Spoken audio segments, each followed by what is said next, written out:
Good morning and welcome to St. Alphonsus and our continuing discussion about spiritual things, spirituality, spiritual journey, spiritual practices, and spiritual traditions.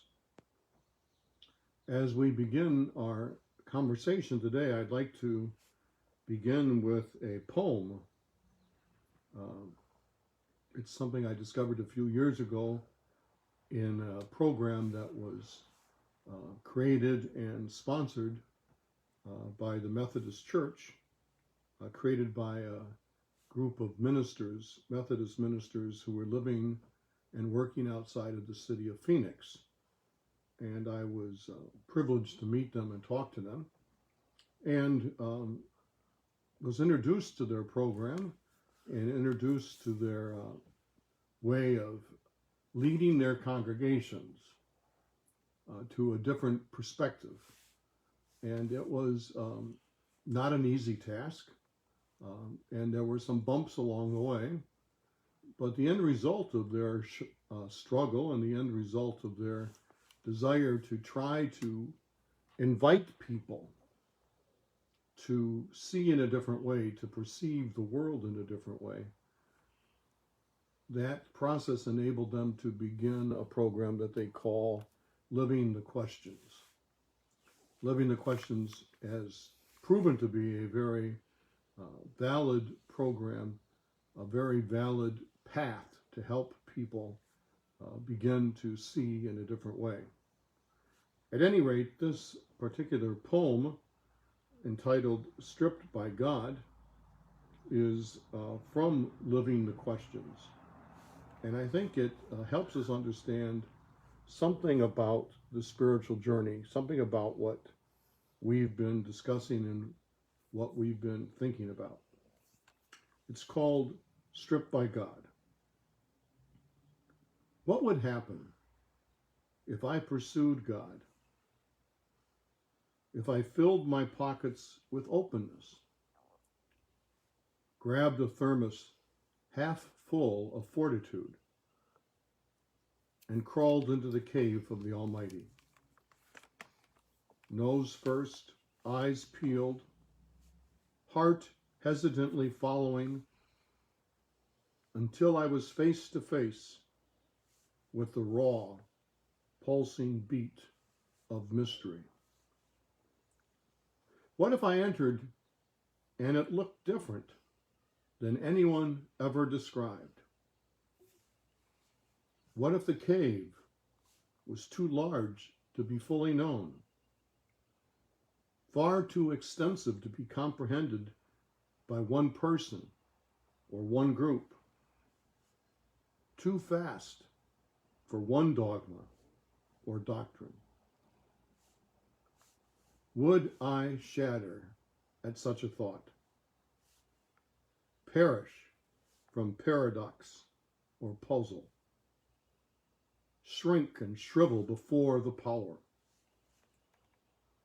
Would God be diminished if I lived a question rather than a statement?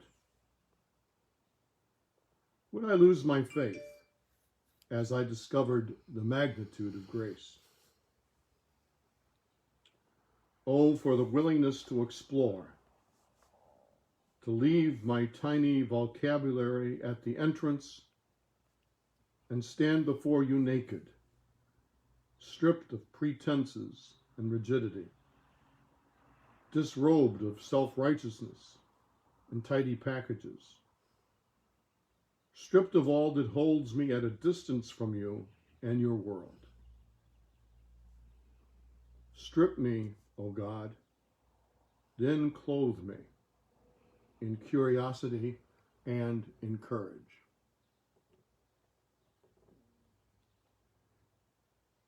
In this particular poem, this particular reflection, it kind of takes you through the journey of spirituality. It kind of takes you through the process of entering into, as the author of the poem invites us to consider, entering into the cave of the Almighty. And once we enter into that cave, to be confronted not with certitude, but to be confronted with mystery. And then it asks, I think, an important question.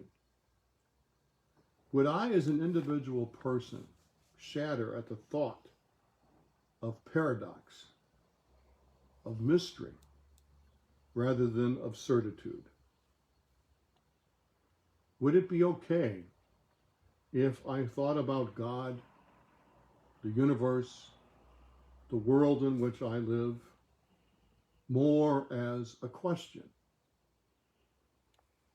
Would I lose my faith if I discovered the magnitude of God's grace? When we're talking about the spiritual journey, I think we're talking about living the questions. We're talking about entering the mystery. We talk about the experience of becoming more vulnerable. And in the process of becoming more vulnerable, we talk about the experience of what it means to be fearful and anxious. But in the long run, to be filled with the reassuring grace of the Spirit of God. But the reassuring grace of the Spirit of God is not certitude. The reassuring grace is compassion, it's listening, it's generosity, it's all sorts of energy and emotions and experiences, all rooted in the human condition and all somehow an expression of what it means to be both sacred and divine. There's a word that I could be using at this point. I could have used it, in fact, weeks ago at the very beginning of this conversation about spirituality. But I've chosen not to use it until this moment. Because I think when we're talking about embracing mystery, I think when we're talking about entering into the fullness of the spiritual journey, when we're talking about changing our perception and trying to live more and more like Jesus, when we're okay with the questions and we don't need the answers, there is a word deep within our Christian tradition that describes this experience. And it is a tradition that is 100% orthodox. It is of what it means to be a community and a family.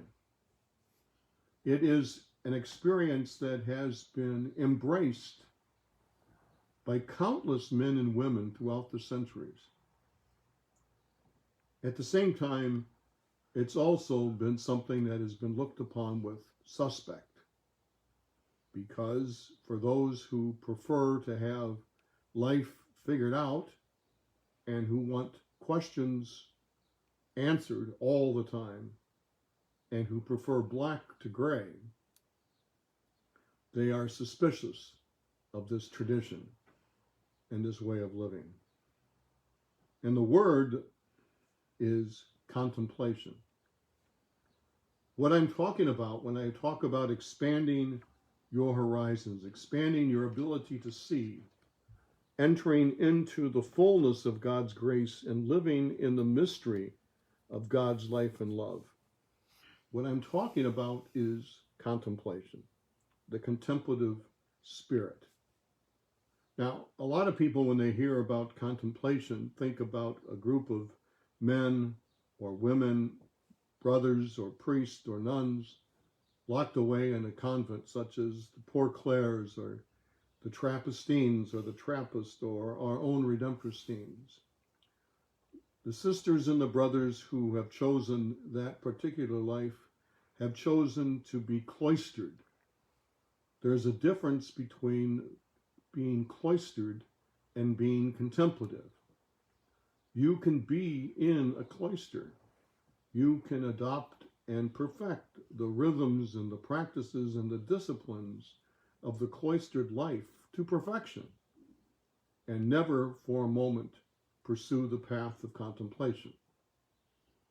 On the other hand, you can be busily involved in the most active, outreaching lifestyle that you can imagine, running almost from pillar to post, it would seem, and in fact be contemplative.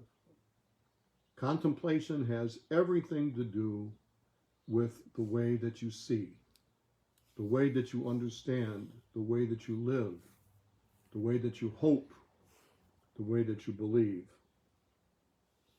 In his book, New Seeds of Contemplation, Thomas Merton, the famous Trappist monk from Gethsemane in Kentucky, proposes the following definition of what he thinks contemplation is.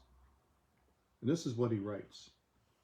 He says, contemplation is life itself, fully awake, fully active, fully aware that it is alive. It is a spiritual wonder. It is spontaneous awe at the sacredness of life, of being. It is gratitude for life, for awareness, for being. And contemplation is, above all, awareness of the reality of the source of all life. So you see, contemplation is something that demands and invites you into an awareness, a full awareness of life, fully, actively entering into the human condition, human experience, and knowing that you enter fully into human action and fully enter into human experience, that you discover the sacred, you discover the divine, and when all is said and done, you discover even more and more mystery, and you let go of certitude. You let go of the need to always be right and always be correct. You marvel at the way things demonstrate themselves, how truths that were never present before emerge and make themselves present. And as you become more and more aware of the emerging truths that are surrounding you, the experiences of people, of experiences of things, of events that you've taken for granted and that you never thought it was possible that they could be made manifest in this way. As all that emerges around you, you become even more grateful, more compassionate, more loving.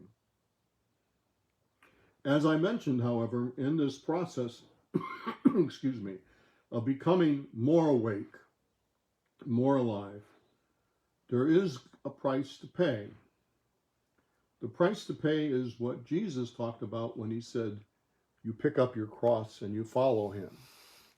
It's the price that you pay when you embrace death in order to see life. When you desire, because of the call of the Spirit of God, to move out of darkness into the light. All of these are examples of what is necessary as one walks and encounters the contemplative Spirit of God at work in our lives. Another author, a Lama, whose last name I cannot pronounce correctly, I think it's Trungpa, but I could be completely mistaken, writes this. He says, as we peel away our denials, comfort and confront our addictions, surrender our attachments, we become more honest about our lives. Embracing the truth of suffering as well as joy, we wake up. As we realize and accept the spectrum of the human condition, the door of compassion opens. Recognizing the pain of the world, the disease, warfare, death, misery, our hearts stir. We are all in the lifeboat together. And so this wonderful teacher teaches us what it means to enter into the fullness of the Spirit of God, what it means to enter into the life of living contemplatively, of embracing that Christian tradition that believes in the power of the Spirit of God, that has absolute confidence in the grace of God and the manifestation of the Spirit of God at work in our life. It's the encounter with humanity in which you see all as gift, in which you understand everything from the standpoint of compassion, of love, of forgiveness. And when you feel yourself called every day to try to make that experience ordinary for yourself, something that you can count on, something that you can depend on, something that you can live, the fullness of God's grace. It changes your perspective. And I think it's a perspective that is needed very much in the world in which we live today. I'm going to share with you two different interpretations of reality. Two different interpretations of a single picture that was taken by the Hubble telescope. Remember, the Hubble telescope was and is that very large telescope that was sent out into space that takes pictures not only of our Earth, of our galaxy, but it continues to take pictures of our universe. Early in the Hubble journey, I took a very famous picture, and you can look it up if you want to on Google or whatever your favorite search engine might be, and it's called the Blue Dot. And what it is it's a picture of the Milky Way galaxy. And in the middle of the Milky Way galaxy, the millions and billions of stars that surround and make up the galaxy, in the middle of that you'll see a single tiny little blue dot. And that blue dot is Earth. And so simply with that picture, which, as I said, is something that you can easily Google and see for yourself, there are two different interpretations that I would like to offer you for your consideration to demonstrate what it means to live a life contemplatively, to live a life with a spiritual viewpoint. The first interpretation that I offer you is from the famous scientist and astronomer Carl Sagan, who, as we know, had that wonderful TV program called Cosmos, and who was a prominent teacher of science and a proponent of science, a wonderful intellect and a great ability to teach and to make the impossible seem possible. At any rate, Carl Sagan wrote this about the picture of the blue dot. He wrote this: "Our planet is a lonely speck in the great enveloping cosmic dark. In our obscurity, in all of this vastness, there is no hint that help will come from elsewhere to save us from ourselves. It is up to us. It's been said that astronomy is humbling, and I might add, a character-building experience. To my mind, there is perhaps no better demonstration of the folly of human conceit than this distant image of our tiny world. To me, it underscores our responsibility to deal more kindly and compassionate with one another. and to preserve and cherish that pale blue dot, the only home we've ever known. And so there, the interpretation of that famous picture, the blue dot, from Carl Sagan, I think it speaks volumes. And even in what it doesn't say, it speaks volumes. It's well worth thinking about, and it's well worth contemplating. The second interpretation is one that's from Thomas Merton. I think you'll see the stark difference. Either you look at the universe as a very poor creation out of which no one can make anything, or you look at your own life and your own part in the universe is infinitely rich, full of inexhaustible interest, opening out into the infinite further possibilities for study and contemplation and praise. Beyond all and in all is God. So there we have it, two particularly stark, contrasting interpretations of the same picture, of the same reality, of the same experience.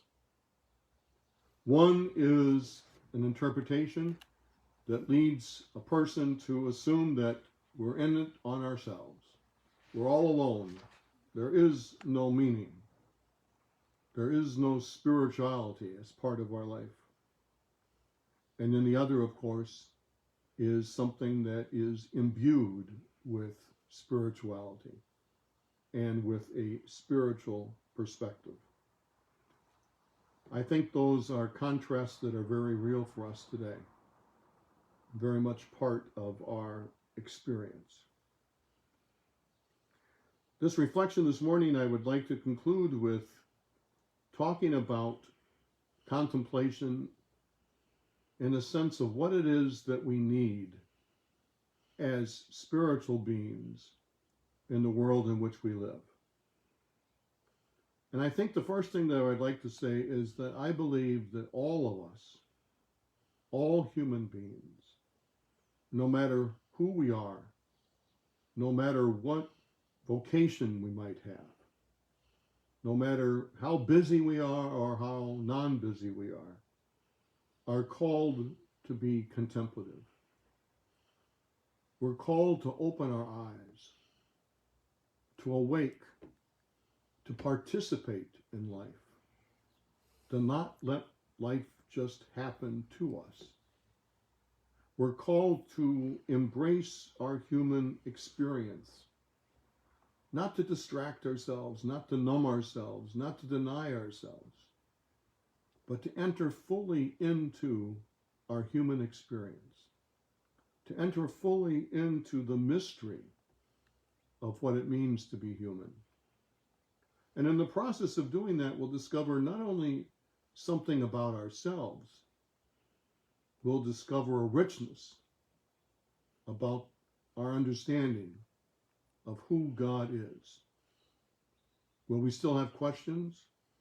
Many more questions. Will we ever arrive at a place of certitude and of confidence? The journey never ends. But we will be filled and we will be fed in a way that we cannot even begin to imagine. So we're called to be contemplative. The second thing I think as human beings, especially as people of faith, we're called to help other people, not only just ourselves, but we're called to help other people make the connections between human experience and spiritual experience. We're called to help people, not only in our families, but everyone in which we encounter. We're called to help them understand that they are spiritual beings. And we do it not by preaching. You don't preach to people. You don't get in arguments with people. You don't raise your voice in anger to another person. All those ways are counterproductive. What instead you do is live a contemplative life with a sense of energy, with a sense of compassion, with a sense of generosity. Your life, by its very witnessing, by its very living, invites others to wonder, where does your excitement come from? Where does your spirit thrive in? How are you nourished? And what are you called to be? In that very real sense, we're called to help people to connect with the better part of themselves. We're called to embody our contemplative spirit. When people see us, they should be able to see something different. Not unlike in the early church in the first centuries, when the pagans and the people who were not Christians commented again and again and again on the early Christian community. See how they love one another. See how they respect one another. See how they give the gift of life to each other. And I think finally, as people on a spiritual journey, specifically people on a spiritual journey that's rooted in the Christian tradition and in the Roman Catholic tradition, we're called to center our lives on the incarnate Word of God. We're called to center our experiences on the life of Jesus. Jesus is not just someone that we read about. Jesus is not just someone that we occasionally pay attention to. He's not someone that we wear a bracelet that says, "What would Jesus do?" He's not someone that we put up a sign at a basketball game that says John 3:16. That's all part of it.